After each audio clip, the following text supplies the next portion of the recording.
전북의 재발견. 오늘부터 새롭게 발견해볼 곳 바로 고창입니다.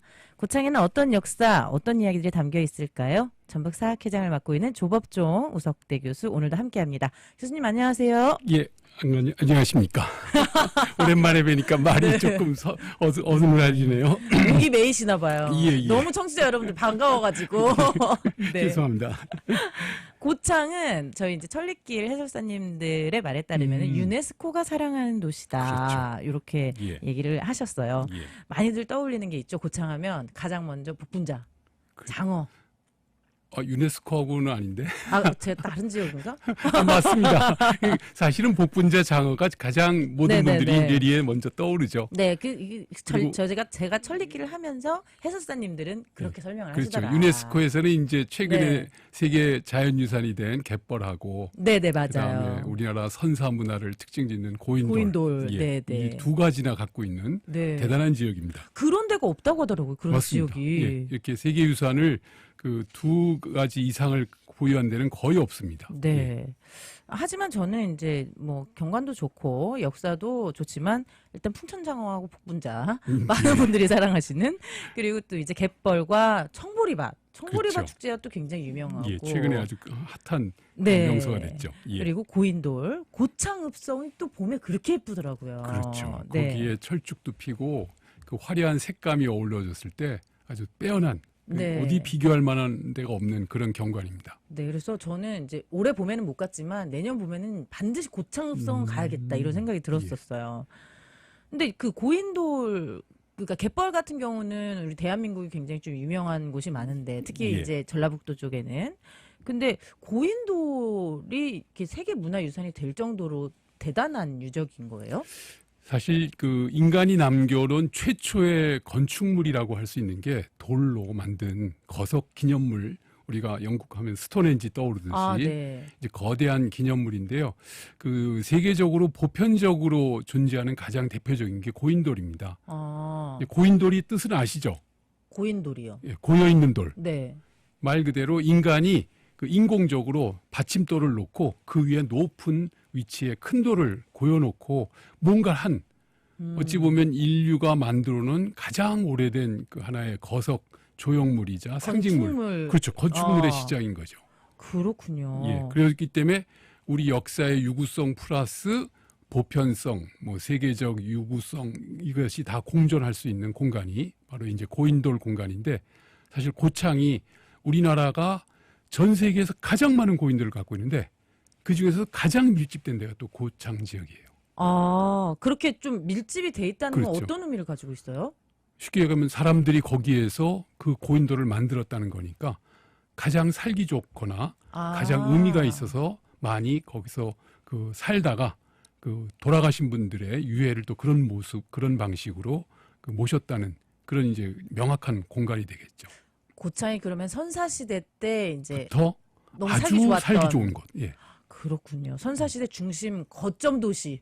맞습니다. 네. 그래서 그 얼마 전에는 뭐 그 가장 그 한반도 첫 수도라는 표현도 저희는 약간 오반데라는 말씀도 있었습니다만 네. 논리적 내용적으로는 그 충분히 타당한 표현일 수도 있다. 이제 그런 그 의미 논란이 잠깐 있었습니다. 네. 아니 근데 뭐 한 단어로 얘기를 한다면은 그렇게 얘기할 수도 있을 것 그렇죠. 같다. 가장 살기 좋았기 때문에 가장 많은 고인돌이 있었던 거고 네. 그런 어떤 역사의 유구성이 그 이후 시대까지 현재까지 이어진다. 이제 그렇게 볼 수 있는 거죠. 멋있네요, 고창. 복분자랑 장어만 있는 게 아니었어요. 그렇죠. 네. 이 복분자 장어가 있기에 사람들이 더 모일 수도 있었던 게 아닌가. 좋은 게 많을수록 많이 모였겠죠. 그렇죠. 먹기 예. 좋은 것들, 그렇죠. 건강에 좋은 것들. 그게 살기 좋은 것입니다. 네. 예. 고인돌이 보여주는 이제 고대사의 중심 거점. 예. 네, 최초의 수도. 예. 하여간 예. 거기까지는 조금 논란이 있겠지만 네. 그에 뭐 타당한 상황이었고요. 그 결론부터 말씀드리면 전 세계적으로 이 고인돌로 상징되는 역사 유적이 그 세계 각지에 분포하는데요. 네. 대부분 이제 바다와 연결되는 특징들이 좀 있고요. 그래서 이것이 거석 숭배 신앙이 바다로 이렇게 전파된 게 아니냐. 어떤 면은 아니라 그런 것이 인류 공통적 요소니까 각자 개별적으로 발전했다. 뭐 여러 설이 있었어요. 네. 근데 특이하게도 한반도와 만주 일대가 가장 집중돼서 현재 조사된 것만 해도 거의 한 3, 4만 기. 다른 데는 많아야 수백 기, 수천 기 정도인데 여기는 뭐 10배 이상, 20배에 가까울 정도고요. 특히 특이하게도 지금의 중국 그 동북 지역인 요동반도와 한반도 그리고 제주도, 일본 큐슈까지 분포해요. 이 고인돌이요. 예, 그리고 산동반도의 일부. 그래서 결국 그게 우리 민족이 육지와 바다로 영역을 확보했던 우리 원형적 그 공간이 아닐까.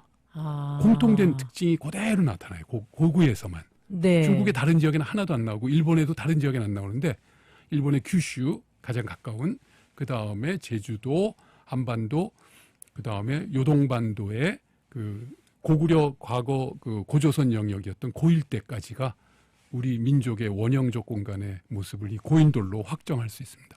그렇군요. 이렇게 고창이 이제 선사시대에서부터 이제 역사시대로 넘어와서도 그런 중심, 거점 도시 그렇죠. 이런 모습을 보여주는 건가요? 혹시 고창에 가면 읍성이 아까 네네. 생각나시는데 무슨 읍성이라고 하는지 기억나세요? 고창 읍성 아니에요? 원래 표현에는 모양성이라고 돼 있어요. 모양성이요? 예. 들었던 것 같아요. 그렇죠. 네네. 예. 그 모양성의 원 표현이 모랑부리라고 백제 때 고창의 옛 이름이 모랑부리로 나오는데 네. 또 그거보다 앞서 있었던 마한 시기에는 모로비리. 진짜 좀 완전 이상하죠? 예. 모양성까지밖에 예, 모르겠는데요. 근데 모양은 한자화된 표현이고 그렇군요. 우리 순수 발음대로 하면 모랑부리, 모로비리 뭐 그런 표현이었는데 무슨 뜻이에요? 뭐 같아 보이세요? 좀 전혀 애매하죠. 감을 못 잡겠어요. 힌트. 독에 걸윷 모. 모가 가장 으뜸이란 뜻이에요. 다섯 칸 가잖아요. 그렇죠. 네. 모의 원형은 몰, 그 아래아 점에서 머리란 뜻이에요. 머리. 네, 말씀해 주셨는데. 예. 기억이. 그래서 결론을 얘기하면 네네. 그 모로빌이라는 우리 고유어의 원형을 찾아보니까 그 으뜸의 부리가 벌판, 벌이란 뜻이에요. 으뜸의 벌판. 벌판 중에 최고다. 그렇죠. 그걸 한자로 두면 으뜸은 높을 꽃자고 네. 부리는 넓은 벌판이라니까 넓을 창자예요. 고창. 고창 자체가 높을 꼬 넓을 창이 모로비리의 음을 그 우리 고유어를 한자적으로 바꾼 거예요. 엄청난 뜻을 가지고 있었네요. 그렇죠. 아까 말씀드린 것처럼 가장 으뜸이 되는 넓은 벌판, 사람이 살기 좋은 공간. 그 선사 흔적이 지성묘로 남아 있고 네. 그것이 마한 시대의 모로비리, 모랑부리로 가고 그리고 거기서 이제 백제 때도 아주 중요한 유적들이 확인되면서 과거 선사시 그 문자 기록 이전의 선사부터 역사를 거쳐서 그 중현대까지 연결되는 역사의 그 면면들이 아주 잘 남아 있는 대표 도시가 고창입니다. 그렇군요. 예. 저는 그냥 단순히 고인돌 고창 읍성 이게 아니라 되게 선사시대부터 역사시대까지 예. 굉장히 살기 좋은 곳으로 계속 유명했던 곳이었네요. 그렇습니다. 그래서 말씀드린 것처럼 이 고창은 그 우리가 요즘 얘기하는 여러 그 물산이나 내용물에서도 가장 원형적인 것들을 가장 그 먼저 재배도 하고 뭔가 진행도 했던 걸로 최근의 연구에서도 막 밝혀지고 있더라고요. 땅이 너무 좋으니까 그렇죠. 이거 한번 키워보자, 그렇죠. 이거 한번 해보자라는 실험적인 예. 그 농업 연구들도 되게 많이 이루어졌던 예, 그런 곳이군요. 공간으로 예, 맞습니다. 멋있네요, 정말. 그 마한의 중심국 중 하나였던 모로비리국이 있다고 해요? 그렇죠. 거기가 이제 아까 말씀드린 것처럼 이게 고창인 예, 거죠? 고창의 옛 이름이 모로비리 모랑부리였고요. 그 모랑부리 모로비리를 그 정리하자면 독에 걸린 모 할 때의 이게 우리가 세모 네모 네. 뾰족한 걸 모났다 네, 그러잖아요. 맞아요. 뾰족한 으뜸이라는 의미의 모가 있는 으뜸에 그 다음에 벌판 그런 표현으로 해서 마한의 모로비리가 있었고 네. 그래서 백제 때는 그걸 그대로 수용해서 모랑부리라고 했고 그리고 그렇군요. 이제 신라 때 한자화하면서 고창으로 이 표현이 완전히 바뀌었군요. 바뀌는 겁니다. 근데 이제 정말 딱 들었을 때 모로비리, 예. 모로부리하고 고창하고는 전혀 연결되지 그렇죠. 않는 것 같은데. 사실은 그렇게 연결을 안 줬었는데 저도 최근에 그 음문학적인 거하고 여러 가지를 해보니까 이 모로라는 게 모랑이라는 게 그 머리, 언덕마루 하는 그런 의미의 으뜸을 의미하는 우리 고유어의 모, 말, 몰 이렇게 네. 연결이 된 거고 부리는 일반 명사로 다 그 어, 지역 지역. 벌판이었기 때문에 그래요. 이 고창은 사실은 현재의 고창은 그 백제 때의 고창 플러스 거기에 이제 무장 지역, 무장 지역이요? 예, 무장읍성 혹시 가보셨나요? 아니요. 사실은 고창 모양성에 버금갈 정도로 아주 아름답고 이렇게 그 예쁜 그 읍성이 남아 있는 데가 드물어요. 그러니까 동학농민혁명의 가장 중요한 거점이기도 했어요. 무장 지역이. 무장 지역이요? 예. 진짜 전혀 모르겠어요. 그 무장 지역은 어찌 보면은 그 고창의 그 선운산권 약간 밑쪽으로 이렇게 연결돼서 네. 그 아주 중요한 그 독자성을 갖고 있는 공간이고요. 또 흥덕까지 포함한 게 현재 고창읍이 그 군이거든요. 네네. 근데 그 중에 가장 으뜸의 그 정치적 위세를 갖고 있는 게 과거 고창의 공간이 그대로 고창 이름으로 됐지만 말씀드렸던 것처럼 거기에는 그 무송하고 장사라는 그 백제 때 이래 네. 긴 바다 해안가가 있고 그 다음에 그 해송 소나무가 아주 많이 있는 그런 특이한 지형의 공간을 갖고 있고 또 상칠련이라는 이름을 갖고 있는 흥덕이라는 공간이 연결된 그런 공간입니다. 아, 그래서 이 세 개 지역의 특이성들이 현재의 고창의 역사 정체성을 잘 보여주고 있는데 이제 그 고창 중이 그 중에서도 고창이 그 고인돌 지성묘와 함께 역사의 중심축으로 먼저 그 계속 그 중심의 역할을 진행을 했던 거죠. 백제 때도 굉장히 중요한 역할을 했을 것 예, 같아요. 지금으로부터 얼마 안 돼 한 7년 전에 7년 전이요? 2015년에 네. 그 지성묘 군락이 있는 그 상감리 그 조금 옆에 보면은 네네네. 그 큰 길로 연결되는 그 인터체인지 같은 걸 만들다가 발견된 엄청난 고분이 발견됐어요.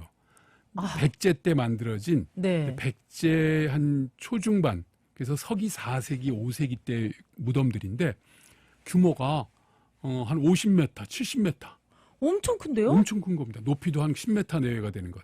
근데 단일 고분도 있고 몇 개 고분이 합쳐진 것도 있는데 거기서 백제의 아주 중요한 유물들이 막 쏟아져 나왔어요. 아니 근데 그걸 7년 전에 발견했다고요? 예, 2015년에.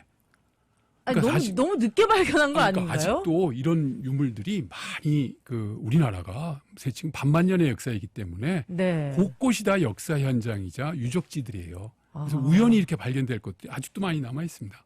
조금 신경을 그렇죠. 쓰고 봐야 되겠어요. 그래서 말씀 주신 것처럼 어찌 보면은 우리가 그냥 단순한 건설 행위하다가 파괴되거나 그럴 수 있는 것들이 많기 때문에 네. 사실 그 전에는 엄청 많이 그렇게 파괴된 게 많거든요. 고창 그 상감리라든지 그 일대도 중림리 그 일대 엄청 고인돌이 더 많았어요. 현재는 한 500여 개밖에 조사가 안 돼 있지만 그 전에는 막 굴러다니는 게 고인돌이었어요. 근데 왜 농노낸다 뭐 아니면 네. 밭 정비한다 해가지고 다 포크레인을 긁어내고 뭐 그런 게 너무 많아요.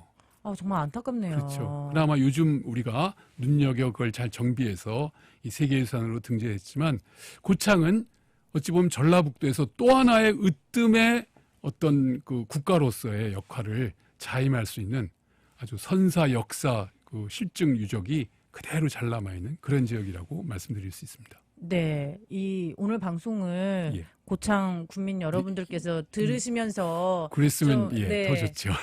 우리 지역의 자부심이라든지 그런 거를 좀 느끼실 수 있는 시간이 됐으면 너무 좋겠습니다. 맞습니다. 저는 순간 제가 전주에서 나고 자랐지만 예. 고창에서 나고 자랐으면 더 좋았겠다 이런 생각이 들었거든요. 아니요, 뭐 다 각각의 자긍심의 근거들이 있고요. 네. 근데 어쨌든 고창은 독자적 중심으로서의 역할과 그에 걸맞을 만한 자연 환경을 갖고 있는 아주 특이한 그 중심 거점입니다. 네, 이렇게 멋진 곳이 지금 인구 소멸 지역으로 돼서 참 안타깝게 그지없습니다.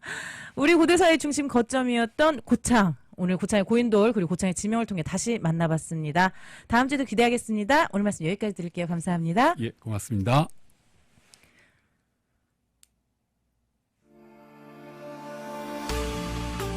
커먼 라디오 저는 김도연이었습니다. 내일 낮 12시 반도 잊지 마세요. 다 같이 커먼. 지난주에 이어 오늘 새롭게 발견해 볼 곳은 바로 고창입니다.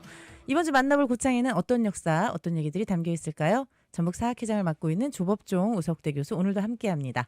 교수님 안녕하세요. 예, 반갑습니다. 네, 지난주에 저희가 뭐 뭔가 시간에 쫓기지는 않았는데 저희 방송 마치고 나서 굉장히 많은 이야기를 나누었잖아요. 예, 예. 교수님이 뭐 최근에 발견된 뭐 유산들, 백제 예, 유산들을 그 유족들의 보면 분포 양상을 보면 네. 이제 일본까지 연결된 백제의 그 중요 거점들이 보이는데 그 중에 고창이 아까 말씀드린 그 고창의 그 유족 그 양상들이 마한 시대 이래의 어떤 역사성을 백제가 인정해줘서 거기에 뭐 세칭 백제의 가장 중요한 그 지방 거점으로 활용한 게 아닌가 네. 그런 것도 말씀을 드렸죠. 네. 예. 그래서 이제 백제 유산들이 이제 분포된 양상이 고인돌이 이제 분포된 지역들과 몹시 유사하다. 맞습니다. 예. 네. 그런 말씀도 해주셔서 제가 너무 아쉽다 하면서 교수님과 인사를 했던 기억이 있습니다. 우리 고대사의 이렇게 중심 거점이었던 고창, 오늘은 소금 이야기로 재발견해 본다고요. 예. 이게 소금 하면은 부안 곰소 많이 떠올리지 않아요? 거기 그렇죠. 이제 젓갈이랑 이렇게 많이 그렇죠. 있으니까. 사실은 말씀하신 것처럼 우리나라가 그 해안가에 인접한 지역이 엄청 많습니다. 네, 반도가 반도니까. 있다 보니까 특히 동해안은 이 경사가 급하기 때문에 그 해안을 활용할 수 있을 여지가 매우 적은데 서해안 특히 남해안 서해안 중에서도 서해안 쪽은 이게 완만한 그 갯벌이 형성되면서 다양한 그 바닷가의 산물들이 아주 무궁무진합니다. 먹을 것들. 그렇죠. 뭐 갯벌에 가보면 뭐 조개부터 해서 각종 해산물들이 뭐 무지 많을 텐데 인간의 어떤 필수 그 요소라고 아미노산을 비롯한 여러 가지 요소들 가운데 소금의 중요성은 뭐 누구나 공감하잖아요. 네. 예전에 제가 본 드라마에서 그 가장 이 궁 안에서 가장 귀한 음식을 가져오거라 하니까 이제 주인공 왕비 될 사람이 소금을 가져왔다 그런 게 그렇죠. 있었거든요. 예. 네. 아주 그 해박하신 역사 상식과 그 사례를 들어주셔서 너무 고맙습니다. 네. 그렇게 소금이 굉장히 중요한 거죠. 예. 어디든 다 들어가니까요. 예. 그 소금을 이제 구하는 가장 일반적인 방법은 저 대륙 쪽에서는 바다가 없는 데서는 암염을 찾아내는 게 아주 중요한 거고요. 아, 네. 뭐 독일의 짤즈부르크가 말 그대로 네네네. 짤스가 소금이잖아요. 아, 꼴트. 네. 그런 것처럼 그 소금을 찾아내는 것이 아주 중요한 관건이었고요. 이제 해안가에서는 바닷물을 이용해서 소금을 만들어야 되는데 이게 쉽지가 않아요. 아. 우리가 지금 알고 있는 천일염이라는 거 있지 않습니까? 네. 바닷가에 네모나게 바둑판처럼 네, 만들어서 맞아요. 그 물을 증발시켜가면서 하나하나 만드는데 아쉽게도 그것은 서구식 소금 제염법이고요. 아, 정말요? 그럼요. 그거는 1900년대 초반에 그 주안 그 인천 제물포 옆에 주안이라는 데서부터 시작을 해가지고 그걸 하기 위해서 가장 중요한 장비가 이 그 뻘 흙에 물이 그 고여 있지 않게 하기 위해서 아니 뻘과 흙이 섞이지 않게. 네. 네. 뻘 흙에 소금물이 그 섞이지 않게 그걸 분리해내는 게 제일 중요해요. 아. 그래서 옛날엔 타일을 깔았어요. 바닥에다가. 네. 타일은 완전히 물을 배척할 수 있으니까. 네네. 그리고 이제 그 고무 비닐 같은 것이 만들어지면서 오히려 또 그런 것들이 바닥에 깔리기도 했는데요. 어쨌든 그것은 그 19세기, 20세기 초반에 들어온 서양식 제염법이고요. 네. 우리의 전통 제염은 말 그대로 끓여서 그걸 자염이라고 하죠. 그럼 언제 끓여서 소금 만들어요? 그렇죠. 그래서 그 언제 끓일 수 있는 시간을 줄이는 방법을 어찌 보면 아주 고도의 기술력이라고 할 수 있는데 그 기술력을 잘 발현한 대표적인 지역이 고창 지역입니다. 아, 근데 고창은 내륙 아니에요? 말씀드렸잖아요. 고창에서부터 무장 지역이 있다고 그랬죠. 아. 바로 선운산과 연결되는 그 무장 지역이 바로 이 소금 제염의 가장 중요한 원조 공간 같은 그런 지역입니다. 고창은 진짜 완벽한 도시네요. 그렇죠. 네. 그래서 아까 말씀드린 것처럼 고창은 그 고창 지역, 무장 지역, 흥덕 지역인데 그 각각의 특성이 다 있어가지고 그야말로 살기 좋고 먹거리 풍부하고 으뜸의 어떤 정치적 역할을 할 수 있는 경제력, 어떤 해양 교통력, 또 여러 가지 능력을 다 갖고 있는 그런 지역이에요. 네. 근데 말씀드렸던 이 그 고창의 소금의 실체는 방금 말씀드린 무장 지역에서 이 그 소금의 문화가 아주 중요한 역사로 남아 있습니다. 소금 문화가요? 예, 그래서 그 신등 동국여지 승남 우리나라 그 인문지리의 네네. 대표적으로 보면 그 선운산 지역 일대를 설명하면서 거기에 염정이라고 소금 염자 우물정자 아. 말 그대로 소금 우물이 있다라는 그런 표현이 나와요. 소금 우물이요? 그러니까 쉽게 얘기하면 아까 말씀드린 것처럼 바닷물의 농도를 더 진하게 만드는 방식의 장치를 만들어 놓은 거예요. 아, 그거를 소금 우물이라고 한 그렇죠. 거예요. 아까 그 기술을 예. 얘기하신 게 그 소금 일반 우물이군요. 바닷물의 농도를 적어도 20% 가까이에 이걸 졸여 나가는 그 방식을 하고 그 물을 퍼서 끓이면 금방 소금이 돼요. 그럼 그 물을 만드는 게 진짜 기술이네요. 그렇죠. 끓이는 건 어. 어찌 보면 그 똑같은 방식인데 끓이면 되니까. 그 농도가 아주 진한 소금물을 그 지역에서 잘 그 갈무리 해가지고 모아놓을 수 있는 그 기술. 그럼 고창 사람들은 예. 타 지역보다는 소금을 좀 쉽게 구하고 잘 먹었겠어요? 그렇죠. 이게 이제 자염이라고 해서 네. 이 천일염이 갖고 있는 그 약간의 단점은 바닷물이 지저분해지거나 오염 요소가 들어가면 그걸 막아낼 방법이 없어요. 아. 천일염은 그냥 바닷물을 끓여다가 그걸 졸여서 그렇죠. 햇볕에 퍼다가 해서 네. 하다 보니까 그래서 요즘 이제 환경 오염이 되면서 요즘 그 천일염 안 먹고 이 바닷물을 잘 갈무리한 걸 갖다가 끓여서 만드는 이걸 자염이라고 하는데 네. 이게 아주 비싸게 요새 팔리고 있잖아요. 아, 그렇군요. 예. 그래서 옛날 방식으로. 예, 옛날 방식으로 다시 만드는 대신 이것이 노동력도 많이 들고 연료비도 많이 드는데 놀랍게도 우리나라에서 이 자염 역사가 그 지역과 연결돼서 기록에 남아 있는 곳은 바로 여기밖에 없어요. 아, 또 고창밖에 없나요? 아. 왜냐하면 혹시 고창의 유명한 사찰 선운사라고 선운사 유명하죠. 그렇죠. 선운사에 해마다 한 번씩 이 그 무장 지역에서 그 마을 검당포라는 마을이 있는데 그 주민들이 소금 갖다 바치는 행사하는 거 아세요? 아니요? 어? 소금을 왜 갖다 바쳐요? 선운사에? 도움을 받았으니까. 선운사로부터 도움을 예. 받아서요? 선운사로부터 놀랍게도 선운사의 검단선사라는 분, 여기는 그 기록마다 조금씩 백제 시대 스님이라는 분도 있고 고려 시대 스님이라는 분도 있는데 일단 연하는 백제까지 올라갑니다. 네. 이 검단선사가 이 무장 지역이 아주 척박하고 환경이 어려워서 많은 그 유민들 그리고 도적대들이 막 출몰하는 거예요. 네. 이들을 어떻게든 개과천선시키고 일반 사회인으로 포용을 해야겠다라고 해서 큰 뜻을 품으셨네. 그 당시 가장 어찌 보면 첨단 기술이라 할 수 있는 소금 만드는 법을 가르쳐 준 거예요, 이 사람한테. 그 도적대들한테요. 네. 그래서 이 검단 스님이 그들에게 가르쳐 줬다 해서 마을 이름도 검단 마을이 된 거예요. 아. 그리고 이 사람들이 거기서 소금 생산해서 아주 그 부가가치를 높은 상품을 만들어서 팔고 자활력을 얻고 일반 양민이 되니까 너무 감사한 거예요. 그래서 거기서 생산된 소금을 1년에 한 번씩 갖다 바치는 행사를 지금도 하고 있어요. 지금도 네. 정말 그러니까 이게 어찌 보면 우리가 같이 사는 것에 대한 아주 중요한 해법을 우리 조상 특히 이 지역에서 제시해 준 거라고 할 수 있겠죠. 검단 스님이 교화 활동을 하셨네요. 그렇죠. 네. 그들에게 먹고 살 수 있는 고기를 주는 것이 아니라 고기 잡는 법, 고기를 기르는 법을 말 그대로 가르쳐 주는 네. 어찌 보면 우리의 그 사회 문제 해결에 가장 중요한 해법의 원형을 보여준 게 아닌가 싶은데. 아, 백제 시대 때. 그렇죠. 이렇게 그 사실 옛날에는 진짜 옛날이라고 하기도 뭐하지만 예. 그때는 먹고 살 게 없으면 도적대가 되기 마련이었거든요. 그렇죠. 사실 국가라는 것의 가장 중요한 의미는 같이 살 수 있는 그 공동체 구성원들을 책임을 진다라는 거거든요. 네. 책임진다라는 것은 그게 이제 세금을 걷는 이유죠. 자, 너희가 조금씩 십시일반으로 우리에게 모아주면 이거 가지고 외적도 막고 못 사는 사람을 도와도 주고 도와주고. 우리에게 필요한 건 같이 한 번에 힘을 모아서 하고 그런 어떤 방향성과 내용성의 표본안들을 보여주는 게 우리 역사에 나오거든요. 그래서 네. 성공한 것이 우리에게 우리의 새로운 실천의 도리로 받아들여진 거고 실패한 것은 그렇게 하면 안 된다는 걸 우리가 반대하는 것이고. 이래서 역사를 배우는 겁니다. 맞습니다. 이 네. 지혜의 셈이자 어찌 보면은 지성의 방향성을 갖추게 하는 그런 내용들이 이렇게 있는 거죠. 우리 지역사에. 네, 그럼 선운사가 하나의 이제 구호 재활 프로그램을 운영한 예. 그런 기관이라고 봐도 되겠네요. 그럴 수도 있죠. 네, 이게 이제 고창에서 운영이 됐던 겁니다. 예.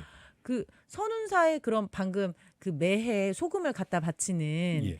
그 소금을 그럼 보은염이라고 하는 예. 거예요? 그 갚을 보자 은혜 은자. 은혜를 갚는 소금. 근데 놀랍게도 은혜를 지금까지 갚는 거야. 예. 이 비슷한 사례가 우리나라에만 있는 게 아니에요. 네? 제가 그 한일 역사 공동위 위원을 할 때 그 일본을 1년에 한 4-5차례 갔다 오면서 회의를 하고 그랬는데요. 그 센다이 지역이라고요. 네. 도호쿠 지역. 저 원자력 발전소 문제가 있었던 그 지역 네. 근처 지역인데 거기에 보면은 그 미야키현의 그 시오가마라는 그 시 이름이 시오가 시오. 소금이에요. 아, 가마가 그 우리가 가마솥 하는 그 끓이는 가마예요. 거. 예. 아. 소금 가마 그라는 이름 자체가 그 시 지역 이름이에요. 오, 아까 소금 우물하고 비슷한 건가요? 그렇죠. 근데 거기에 검단 선수하고 똑같은 역할을 한 분이 계세요. 아. 거기면 시오치치노 감이라고 해가지고 감이 신이 된 사람인데 네. 소금 만드는 신 뭐 그런 뜻이에요. 그래서 그 귀여워라. 지역 사람들이 먹고 살 수 있는 방편을 마련해 줘가지고 거기서도 비슷한 행사, 비슷한 기념 행사들이 있어요. 너무 신기하네요. 사람이 사람을 아끼고 지켜주고 그런 마음은 그들을, 다들 있긴 있나 예, 봐요. 먹고 살 수 있게 그냥 뭐 적선하듯이 하는 것이 아니라 자기가 갖고 있는 최신의 기술을 공개하고 아낌없이. 예, 같이 공유해가지고 그래서 저는 이 공유와 공존과 공영의 의미가 이런 대표 사례에서 나올 수 있지 않나 그런 생각이 듭니다. 고창이 또 이렇게 빛이 납니다. 예. 이 고창 선운사가 특별히 유명한 이유가 선운사 자체도 굉장히 아름답지만 예. 이제 거대한 미륵 불상이 있고 이제 우리나라에서 제일 큰 마의 불상이 예. 있는 곳인데 이것도 이제 비슷한 맥락으로 보면 될까요? 사실은 이 선운사라는 그 절은 우리나라에서 이제 불교적으로 가면은 그 약간은 그 죽은 자들을 위하는 그 보살 신앙이 있는데 지장보살이라는 신앙이 네. 있고요. 그리고 이제 그들에게 또 미래에 대한 어떤 희망을 주는 것이 이제 미륵 그 보살, 미륵 부처가 있는데 그 신앙의 가장 중요 거점 지역이에요.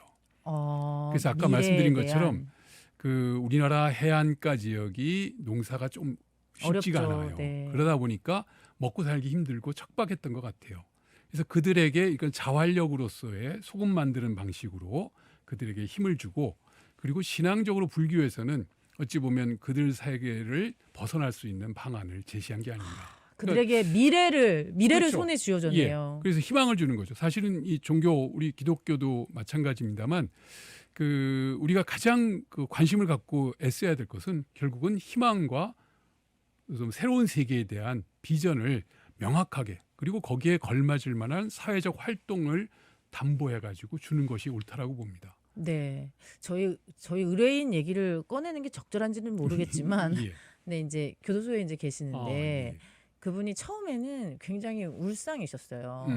언제 출소하냐, 막 이러면 예. 너무 힘들다 막 음. 이러셨는데 언제부터가 표정이 되게 좋으신 거예요. 살도 찌시고 그래서 무슨 일이 있으셨냐 그랬더니 사람이 희망이 없으면 살아갈 의미가 없는데 여기에서 기술도 배우고 사람들이랑 얘기를 하다 보니까 자기가 희망이 생겨서 자기가 출소해서 자기 정말 잘 살아보고 그렇죠. 싶다는 생각이 들었다 이런 얘기를 하시더라고요. 맞습니다. 그게 결국 그런 희망과 어떤 그 새로운 세계에 대한 비전을 주는 것이 어찌 보면 우리 사회의 가장 중요한 어떤 그 탈출구 내지는 해법일 수 있고 그것을 저는 우리 이 종교 특히 기독교를 비롯한 각 종교들이 거기에 가장 충실할 때 그 본연의 가치와 의미가 잘 드러나지 않을까 그런 생각이 듭니다. 네, 고창의 선운사, 예. 선운사에서 최고의 기술인 소금 만드는 기술을 예. 그 일반 고창에서 어렵게 사는 백성들에게 네네. 아낌없이 공개하고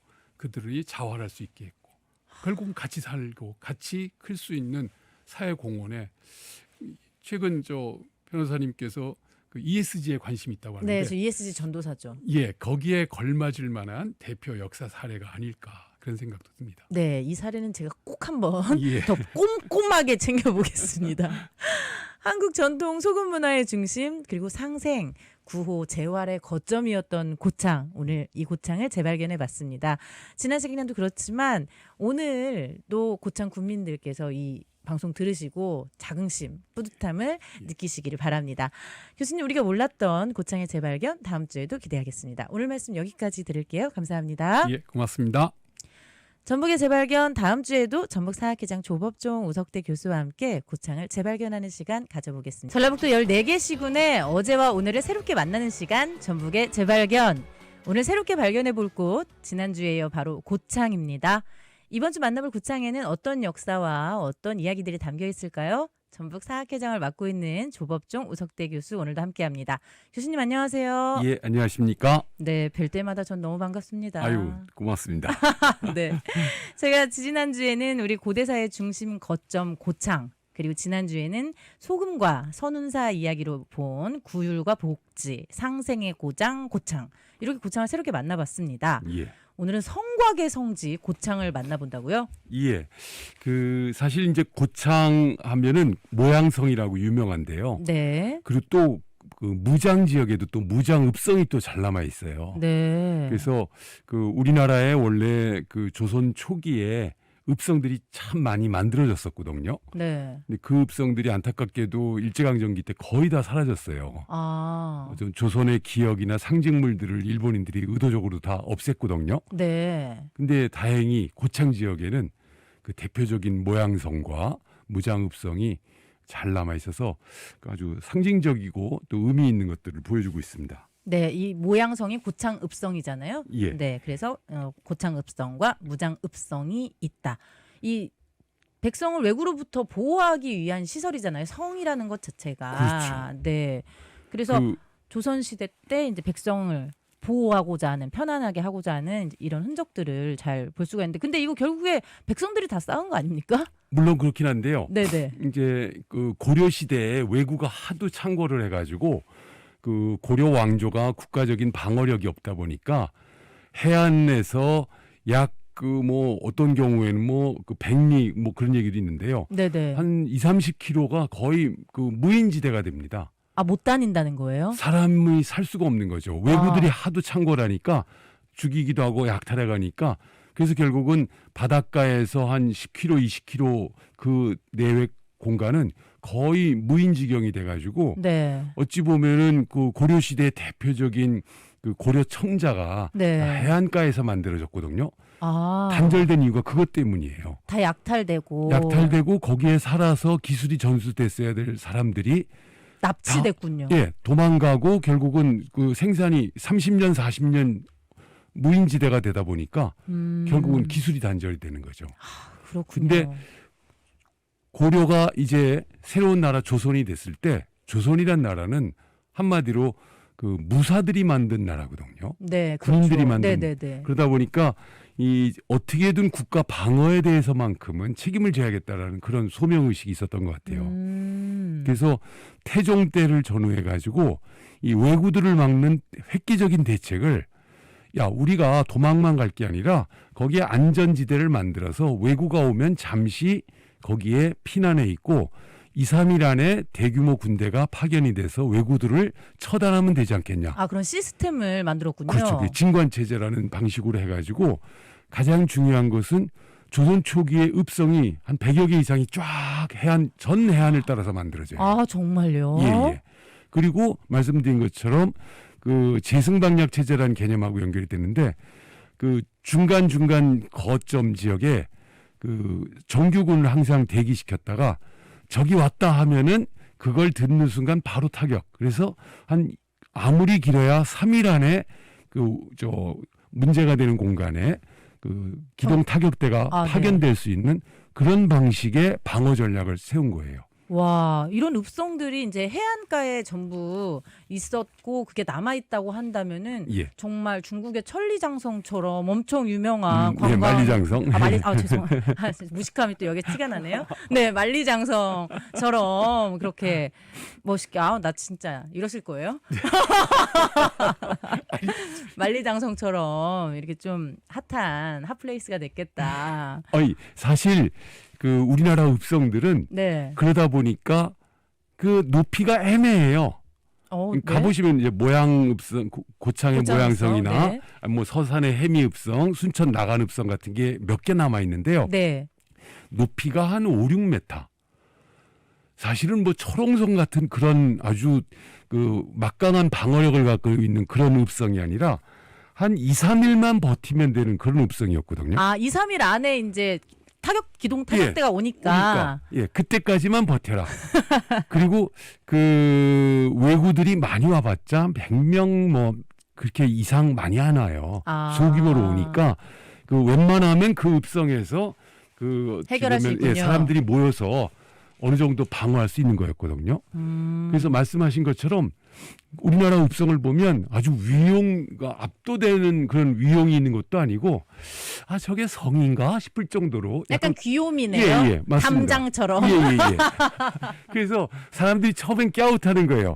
왜 성을 쌓는다는데 근데 말씀드렸던 아주 위용이 있고 막강한 방어력을 갖고 있는 그 성은 산성으로 만들었고요. 아. 이렇게 평지에 이제 조선 시대가 되면 말 그대로 평지 방어도 가능하니까 어느 정도 생활도 하고 약간의 방어력도 갖는 그런 정도의 적정 규모의 읍성을 만들었던 겁니다. 조금 높은 담장 수준의. 그렇죠. 예. 네, 그렇군요. 그 해안에 있었던 수백 개 읍성들이 지금 거의 다 사라졌는데 이렇게 몇 개 안 남은 것 중에 대표적인 고창의 이 두 읍성입니다. 예. 고창 읍성, 모양성이라고 불리는 그리고 무장 읍성인데 이렇게 다 일제 강점기 때 읍성을 다 때려 부셨다는데 고창에 2개나 남아 있어요. 그렇죠. 그 이유는 뭐죠? 그 어찌 보면 이제 그 모양성이 그 읍성 여기가 이제 그 평지에만 만드는 방식이 있고요.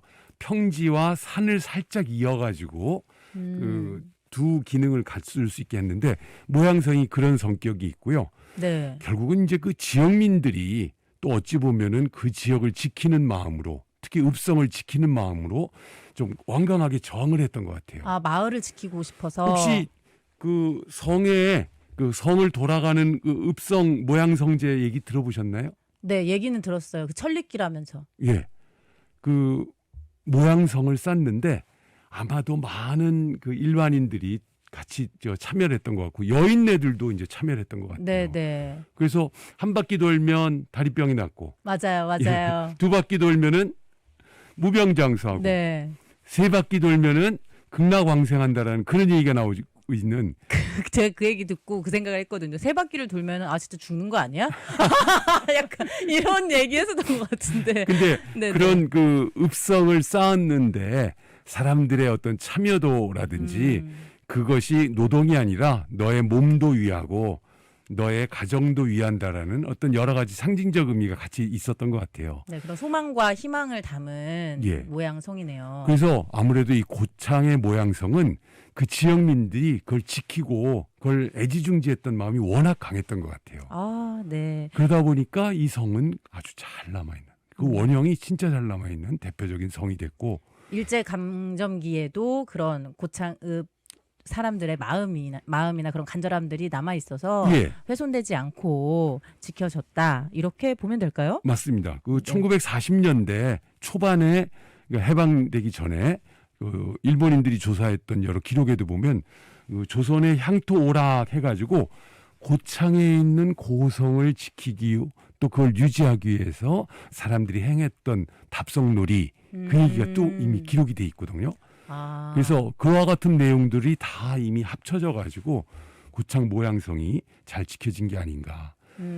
괜히 고창에 있는 이제 고창 사람들의 소망과 이런 간절함들이 담긴 그런 읍성을 일제가 훼손했을 때 예. 또 강한 반발이 막 일어날 수 있으니까. 왜냐하면 그렇죠. 예, 놀이들도 많이 하고 예, 있고 맞습니다. 하니까. 그래서 손대지 않았다. 예. 네, 그렇군요. 그래서 고창의 이 두 읍성은 몇 안 남은 조선 해안 방어 역사의 상징으로 남아 있게 됐습니다. 오늘 뭐 고창을 대표하는 이 고창 모양성제 올해로 50년째를 맞는다고 맞아요. 해요. 예. 사실 말씀드린 것처럼 그 우리나라 답성놀이라는 말 그대로 성을 밟으면서 성을 쌓는 거거든요. 쉽게 네, 얘기하면 단단하게 하는 건가요? 여인들이 머리에 돌을 하나씩 이고 가요. 그래서 저 끝에 있는 부분에 또 돌 하나 놔두고 성을 쌓는 거죠. 근데 한 바퀴 도는 그 과정이 어찌 보면 노동이지만 결국 몸을 건강하게 해주고 마음도 건강하게 해주고 지역사회도 안전하게 해주는 그런 2가지, 3가지 그런 여러 가지 의미를 복합적으로 잘 지켜놨던 그런 어떤 전통 놀이문화로까지 이제 연결된 그 대표 공간이 바로 이제 모양성이 되겠고 말씀하신 그 모양성제가 벌써 50년이나 되는 엄청난 그 역사를 갖게 된 거고요. 네. 아까 말씀드린 무장읍성도 그 동학농민혁명과 관련해서도 상당히 그 중요한 곳이 무장이긴 한데요. 네. 최근에 거기에서 그 읍성을 그 보수하는 과정에서 임진왜란 때 왜구들을 물리쳤던 비격진철내라는 엄청난 유물도 발견이 돼서 대포 같은 건가요? 쉽게 얘기하면 그 지연 폭탄이에요. 폭탄을 던졌는데 던지면 뭐가 빵 터져야 되잖아요. 네. 그러지 않고 좀 있다가 얘 불발탄인가? 뭐 이러고 있는데 갑자기 뻥 터지는. 비격이라고 하기에는 좀 그러니까, 되게 빠르게 갈 것 같은 그런 느낌인데 그거는 아니네요. 그러니까 대포가 날아가서 네. 대포라는 것이 이제 처음에는 돌덩어리나 쇳덩어리로 포를 쐈어요. 네네. 그랬다가 그 안에 이제 화약이 들어가 가지고 그게 터지는데 그 화약이 날아가 가지고 그 떨어질 때 바로 터지지 않고 그 안에 지연 신관이 있어 가지고 그것이 어느 정도 돌고 그리고 괜찮나 보다 하고서는 방심한 새를 방심하고 노린 모였을 때 뻥 터지게 하는 그런 아주 신무기 중에 최첨단 신무기가 있는데요. 그 실물이 이번에 또 한 2년 전인가 그 무장읍성 보수할 때 네. 발견이 돼서 아주 학계에서도 큰 의미를 갖는 그런 공간이 또 무장읍성이었습니다. 네, 이렇게 일제 침략을 막기 위한 그런 읍성의 그런 뭐랄까 그 기능을 알 수 있는 그런 임진왜란 신무기까지 발견이 된 무장읍성입니다. 이렇게 그 고창에서는 성의 존재가 너무 각별을 했던 거죠. 나를 지키고 가족을 지키고 그리고 우리 지역을 지키기 위한 사람들의 마음이 모인 곳입니다. 오늘은 성곽의 성지, 조선시대 해안방어 역사의 상징 이런 키워드로 고창을 재발견해봤습니다. 교수님 오늘 말씀도 정말 감사하고요. 다음 주에도 기대하겠습니다. 예, 고맙습니다. 우리가 몰랐던 전라북도 각 시군의 진가를 재발견하는 시간 전북의 재발견. 다음 주에도 전북사학회장 조법종 우석대 교수와 함께하겠습니다. 전라북도 14개 시군의 어제와 오늘을 새롭게 만나는 시간 전북의 재발견. 오늘 새롭게 발견해볼 곳 지난주에 이어 바로 고창입니다. 이번 주 만나볼 고창에는 어떤 역사, 어떤 이야기들이 담겨 있을까요? 전북사학회장을 맡고 있는 조법종 우석대 교수 오늘도 함께합니다. 교수님 안녕하세요. 예, 안녕하십니까? 네, 교수님 땀을 뻘뻘 흘리시는데 예. 컨디션은 괜찮으신 거죠? 예. 네, 항상 건강하셔야 됩니다. 우리가 지난 3주에 걸쳐서 우리 고대사의 중심 거점 도시인 고창, 이어서 소금과 선운사 이야기로 본 구휼과 복지, 상생의 고장 고창, 그리고 성곽의 성지, 조선시대 해안방어 역사의 상징 고창, 이렇게 고창을 재발견해봤습니다. 오늘 고창을 마지막으로 재발견해볼 텐데 오늘의 키워드는 지난 시간에도 잠깐 언급을 했었어요. 동학농민혁명의 성지, 예. 전국적인 봉기의 시작점 고창이라고요? 예. 사실 그 우리 전라북도 각 지역은 이 동학농민혁명에 대해서 서로가 더 그 어찌 보면 진짜다, 원조다, 맞아요. 그런 그 약간의 그 좀 그 힘겨루기랄까요? 그런 게 있죠. 그런 상황이 있는데요. 사실은 이 고창이 그 특히 정읍하고 많은 그런 그 약간의 그 갈등이 있을 수도 있었어요. 근데 그 고창이 갖고 있는 성격과 정읍이 또 그 강조하는 성격들이 다 의미가 있기 때문에 네. 저는 둘 다 그 동일하다고 보고요. 근데 이제 고창을 강조하는 분들 입장에서 보면은 전봉준 장군의 우리가 그 출생지가 어디냐 또는 뭐 자기가 살았던 곳이 어디냐 이제 그런 걸 가지고 논의할 때 보면 그래도 출생지를 상당히 중시하잖아요. 네네네. 알고 봤더니 고창에서 태어나셨어요. 아. 우리가 이제 전봉준 고택 해가지고 그 정읍에 고부 조솔이 그가 있는데 네. 거기는 알고 봤더니 태어나신 곳은 아니고 살던 곳. 아, 거주지. 예. 근데 네네. 그 학계에서 조사를 해보니까 그 고창이 놀랍게도 전봉준 선생의 그 출생지다 해서 이제 출생지가 확인이 되고 건물도 최근에 다시 그 재정비하는 그런 과정이 있고요. 네. 그 다음에 그 동학농민혁명이 혁명적 성격을 갖는 과정이 있는데 초기 정읍에서 고부 지역에서 네. 그 일종의 농민 봉기처럼 그 일어났던 그 상황이 어떤 시대적 또는 사회적 어떤 문제점들을 인식하고 그걸 대외적으로 명시적으로 그걸 표현한 곳이 바로 무장이다. 네. 바로 이 고창에 이제 무장이 지금 같이 있으니까 네. 그래서 그 무장이 갖고 있는 성격을 강조하다 보면 야 그 어찌 보면은 동학농민혁명의 이제 본연의 모습은 이 무장 지역 고창에서 진행된 상황들이 더 의미가 있지 않겠느냐 이제 그런 입장의 말씀들을 하시는 그런 경우가 있었던 겁니다. 네. 그러면 일단은 동학농민혁명의 성지 원조가 어디냐에 대해서는 고창 원조설과 예. 정읍 원조설이 지금 대립을 하고 있는데 고창 원조설에 따르면 일단 출생지 정봉준 장군의 출생지가 그렇죠. 고창이다. 그렇죠. 그리고 두 번째 초기 농민 봉기 운동의 성격 그런 들을 보면 그렇죠. 네 무장의 성격. 예. 네. 그러니까 이제 고창 안에 무장이 있으니까. 네, 고창 안에 무장이 예. 있으니까. 그래서 농민혁명 신분제 타파의 시발점이다. 예. 네. 그런 사- 근거 두 개가 있네요. 그렇죠. 사실은 저는 근데 각각의 역할과 의미가 시간대별로 있는 거거든요. 네. 그래서 저는 사실 최초 동학농민혁명의 발원지는 고부, 지금 정읍 지역인 고부가 맞고요. 네. 이제 그것이 성격이 여러 상황에 대한 문제 의식을 가지고 대응하는 과정에서 더욱 구체화되는 모습들이 보이거든요. 네네. 그런 맥락에서는 또 혹시 고창에서 그런 역할과 성격이 있었고, 그 다음에 또 이제 백산봉기에서 또 황토연에서 각각의 황토연. 의미가 다 네네. 있는 거기 때문에 저는 그걸 표현이 좀 모호합니다만 키재기 하듯이 도토리 키재기 하듯이 논의하기보다는 각각의 역할과 의미를 합해서 하나로 보고서 이제 우리가 의미를 찾는 것이 더 좋다라는 생각이 듭니다. 네, 종합설. 예. 네. 좋습니다. 근데 어쨌든 그럼에도 불구하고 고창에서는 이런 의미를 꽤 강조합니다. 아, 네. 고창 원조설을. 예. 네. 아무래도 교수님 말씀하신 것처럼 시대적인 뭐랄까 국가적 신분제 타파, 예. 농민의 지위 강화 이런 맞습니다. 성격을 예. 좀 강하게 보여주고 구체화된 곳이 고창이기 때문에 예. 좀 고창을 중심적으로 볼 필요는 있다 이런 말씀이신 것 같아요. 예. 무장기포라는 말이 있다고 하는데 예. 이 기포는 동학의 교구가 되는 포가 예. 일어나는 걸 뜻하기 때문에 봉기라는 말하고 비슷하다고 교수님 방금 말씀하신 거에 따르면 비슷하다고 보면 될 것 같습니다. 그렇죠. 예. 그래서 무장에서 일어난 봉기, 이제 무장기포. 예.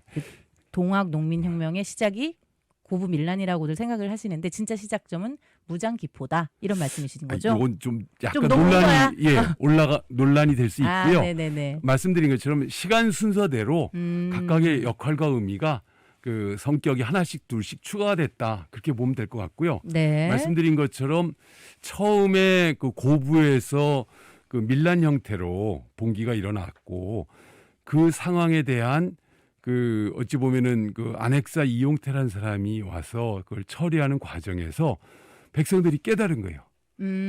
우리가 타도할 대상은 조병갑 같은 그냥 탐관오리가 탐관오리 아닙니다. 몇 명이 아니라 끊임없이 탐관오리를 양산하는 이 조선의 시스템. 구조적 문제 그리고 그것을 거기에 온전하고 있는 어떤 그런 통치배들로 상징되는 안핵사를 비롯한 여러 사람들이 대응하는 걸 보니까 이건 본질을 해결하려는 게 아니라 자기들의 이해관계에 의해서 결국은 백성들을 아주 치도곤하는 그런 모습을 발견하면서 근본적인 해결책을 이제 하지 않으면 안 되겠다라는 의식을 갖게 되는 거거든요. 그 의식이 잘 표현된 게 이제 무장으로 결국은 그래서 피난을 갔던 겁니다. 전봉준 선생과 손아중이라는 동학의 또 중요한 지도자가 무장 지역에 있었는데 접주로 손아중의 비호를 받기 위해서 고부에서 무장 쪽으로 무장으로. 피난을 갔고 거기에서 구순의 마을이라는 곳에 사람들이 다 모이기 시작합니다. 그래서 태인에 있는 김계남으로 상징되는 세력들이 네네. 다 거기에 모여서 진용을 갖추고 거기서 훈련도 하고 그래서 결국은 우리가 이제 제대로 한번 우리가 목소리를 내보자. 정확하게 입장과 내용을 바탕으로 해서 이 사회를 바꾸자라는 그런 모습을 갖춰낸 게 바로 이제 무장이었다는 점에서 이 동학 관련 연구를 하는 분들이 의미를 두는 거죠. 네. 사실 탐관오리들이 판을 칠 때 예. 작은 밀란들은 여러 곳에서 있었을 것으로 그렇죠. 보여집니다. 예. 하지만 이런 밀란이 약간 조직적이고 규모가 이렇게 좀 상당한 것은 동학농민혁명이 이제 최초였는데 그 부분에 있어서 그런 조직과 뭐 명분과 명분, 내용과 네. 우리 사회, 조선 사회가 갖고 있는 가장 큰 문제가 뭔가라는 것을 의식하고 결국은 그 동학이 갖고 있는 종교성인 면 어찌 보면 인내천으로 나중에 네네네. 연결됩니다만 그런 요소까지 결합이 되면서 어찌 보면 사회혁명적 요소의 내용들을 막 발현하기 시작한 거죠. 네, 그것이 이제 무장에서 이루어졌다는 것입니다. 예. 고창의 무장 기포지가 국가 지정문화재가 지정된 게 바로 올해입니다. 불과 넉 달여 전 지난 5월 초인데요. 예, 사적으로 지정이 됐습니다. 네, 사적으로 지정이 됐죠. 예. 이것도 지금 결국 그런 무장 기포의 의미가 평가된 거라고 보면 될까요? 그렇습니다. 그 무장 방금 말씀드린 그 동읍면 구암리 구수마을이라고 구수내라고 하는데요. 네네네. 거기가 보면은 그 개울이 좀 흘러가면서 모래사장이 이렇게 있고 오. 그 구순의 마을 그 일대로 넉넉한 그 분지가 넓게 있어가지고 꽤 많은 사람들이 모여서 뭔가 표현이 뭐합니다만 활동하기 작당하기 좋은 그런 공간이었어요. 아, 네. 그래서 거기가 말 그대로 동학농민군들이 진용을 갖출 수 있는 훈련소도 훈련소. 됐고 아. 그리고 자신들의 어떤 그 이 사회에 대한 문제 의식을 논의할 수도 있어요. 토론할 수 있는. 그렇죠. 그래서 모든 것이 하나하나 갖춰 나갈 수 있는 가장 중요한 공간이었고 거기가 아까 말씀드린 것처럼 손아중으로 상징되는 그 접주 세력이 거기를 또 어느 정도 장악하고 있었기 때문에 관군들이 바로 올 수도 없는 그런 지역이었고 아, 그렇군요. 예, 여러 가지 요소들이 잘 연결이 돼서 상당히 의미 있는 공간으로 됐고 말씀드린 것처럼 그런 그 학술적 조사와 내용까지 포함이 돼서 이 사적이라 하면 국가가 역사적인 공간을 관리하는 거거든요. 네. 그래서 아주 의미 있는 공간으로 확정됐다는 점에서 큰 의미로 우리가 설정을 해야 될 거라고 생각됩니다. 네, 이렇게 동학농민혁명은 저희가 굉장히 어렸을 때부터 배우잖아요. 중학교 때도 배우고 고등학교 때도 배우고 예. 이렇게 되게 많이 밝혀졌다고 생각을 했는데 예. 이제야 무장 기포지가 국가 지정문화재 사적으로 지정된 거는 조금 너무 늦은 감이 있다라는 생각이 드는데요. 예, 뭐 어찌 보면 좀 여러 가지 아쉬움이 있었지만 다행히 그래도 왜냐하면 이 사적이라 하면요. 그 국가가 여기를 그 국가적인 역사 공간으로 확정을 짓는 과정에 그 찾아야 될 여러 근거 자료들 그다음에 그 범위를 어떻게 할 것이냐 고고학적인 것도 파악해야 되고 그래서 아주 의미가 컸었는데 다행히 최근에 이 동학농민혁명에 대한 평가라든지 의미가 부각이 되다 보니까 이 무장의 기포의 의미를 매우 중시하고 그 공간의 상징성을 명확하게 획정짓자라는 여론도 연결이 돼서 다행히 이렇게 그 사적이 잘 됐던 것 같습니다. 왜냐하면 다른 데 같은 경우를 보면 사적으로 신청해도 몇 번 안 돼요. 몇 번씩 거부되거나 그 부결돼 가지고 그 문화재위원들이 그렇게 호락호락 설정을 안 해주거든요. 쉽지 않군요. 예, 근데 여기는 조사도 내용도 잘 정리가 돼서 한 번에 잘 그 파악이 된 설정이 된 그런 공간입니다. 네, 자부심이 느껴집니다. 농민의 소유 분기가 시작된 건 정읍이고 국가적인 혁명으로 발전한 게 고창입니다. 고창분들뿐만 아니라 전라북도 여러분들이 다 좀 아셨으면 좋겠습니다. 지금까지 고창을 4번에 걸쳐서 재발견해 봤는데요. 고창은 정치적으로는 고대사의 중심 거점이고 경제적으로는 삼국시대 구율과 복지, 상생의 기점이었습니다. 군사적으로는 성곽의 성지이자 해양 방어의 상징이었고요. 사회적으로는 동학 농민혁명의 진정한 시작점이었습니다. 고창 정말 대단한 도시네요. 이런 고창의 DNA를 가지고 계신 고창 군민 여러분들 되게 멋있다라는 생각이 듭니다. 예. 네, 장어와 복분자만 떠올리던 저를 매우 반성하면서 오늘도 고창을 새롭게 재발견해 봤습니다. 오늘 말씀도 정말 감사하고요. 다음 주에는 또 어디를 재발견해 볼지 기대해 보겠습니다. 감사합니다. 예, 고맙습니다. 우리가 몰랐던 전라북도 각 시군의 진가를 재발견하는 시간 전북의 재발견. 다음 주에도 전북 사학회장 조법종 우석대 교수와 함께하겠습니다.